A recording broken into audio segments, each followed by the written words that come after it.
नशिस्त में अलग अलग उन्वानात पर बात हो चुकी है, ये होने वाली है, क्योंकि रमजानुल मुबारक का महीना भी करीब है।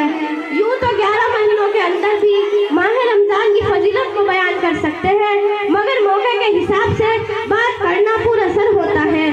यूं तो लगातार ये 3 महीने ऐसे आते हैं जिनकी फजीलत बयान करना अक्ल से बाहर है, यानी रजबुल मुअज्जम, शाबानुल मुअज्जम और रमजानुल मुबारक। ये तीनों महीने बड़ी हुर्मत और अजमत के हामिल हैं। जैसा कि आप सब जानते ही हैं कि 27 रजबुल मुअज्जम को आप सल्लल्लाहु अलैहि वसल्लम को मेराज नसीब हुई और 14 शाबानुल मुअज्जम की रात में एक तरह से हर इंसान की तकदीर लिखी जाती है और एक साल का मुकम्मल हिसाब लिख दिया जाता है। यूं तो बहुत सारी बातें इस उन्वान पर हो सकती हैं, मगर हमें माह रमजान की फजीलत को भी बयान करना है। हाँ तो मेरी प्यारी माँ और बहनों, गौर के साथ सुने। रमजान का महीना वो है जिसमें कुरान नाज़िल किया गया, जो लोगों के लिए हिदायत है और इसमें हिदायत की खुली निशानियाँ हैं और जो हक व बातिल को अलग अलग करने वाला है। मेरी प्यारी माँ और बहनों, इस्लामी महीने के एतबार से ये महीना रमजानुल मुबारक कहलाता है और इस माह मुबारक के रोजे अहले इस्लाम पर फर्ज कर दिए गए हैं। रिवायत है, नंबर 1, रमजानुल मुबारक की 1 तारीख को जन्नत के दरवाजे खोल दिए जाते हैं। नंबर 2, रमजानुल मुबारक की 3 तारीख को हजरत इब्राहिम अलैहिस्सलाम पर सहीफे नाजिल हुई। नंबर 3, रमजानुल मुबारक की 6 तारीख को हजरत दाऊद अलैहिस्सलाम पर ज़बूर नाजिल हुई।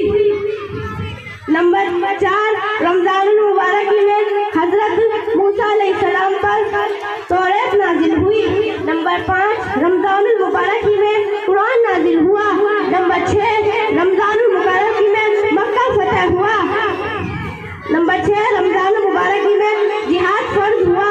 नंबर 7, रमजानुल मुबारक में उम्मुल मोमिनीन हज़रत आयशा सिद्दीक़ा रज़ियल्लाहु अन्हा का इंतकाल हुआ।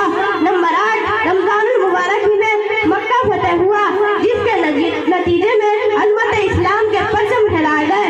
और इससे ज़्यादा क्या बताऊं कि हज़रत अबू हुरैरा रज़ियल्लाहु अन्हु से मरवी है कि नबी करीम सल्लल्लाहु अलैहि वसल्लम ने इरशाद फरमाया, रमजानुल मुबारक में जन्नत के दरवाजे खोल दिए जाते हैं और जहन्नुम के दरवाजे बंद कर दिए जाते हैं और शैतान को बेड़ियां डाल दी जाती है। जन्नत के दरवाजों का खोल दिया जाना और शैतान का कैद कर दिया जाना इस बात की दलील है कि रहमत खुदाबंदी बंदों के करीब कर दी जाती है। रमजानुल मुबारक की बरकत से बंदों से ज़्यादातर नेकी और तकवा का ज़हूर होता है। दिल खुदा की याद और जिक्र तिलावत में मामूल हो जाता है। हज़रत अबू हुरैरा रज़ियल्लाहु अन्हु से मरवी है कि सरकारे दो आलम सल्लल्लाहु अलैहि वसल्लम ने इरशाद फरमाया, रमजानुल मुबारक की बरकत से बंदों से ज़्यादातर नेकी और तकवा का ज़हूर होता है। दिल खुदा की याद और जिक्र तिलावत में मामूल हो जाता है।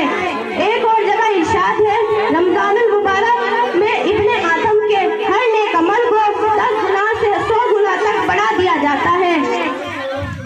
रमजानुल मुबारक में का सवाब मामूल की 70 फर्ज के बराबर कर दिया जाता है। लेकर तमाम बरकतें मेहमान आ गए, लेकर तमाम बरकतें मेहमान आ गए, सब दिल से कद्र करना रमजान आ गए। अब दीजिए अलम शकील को इजाजत। अल्लाह हाफिज।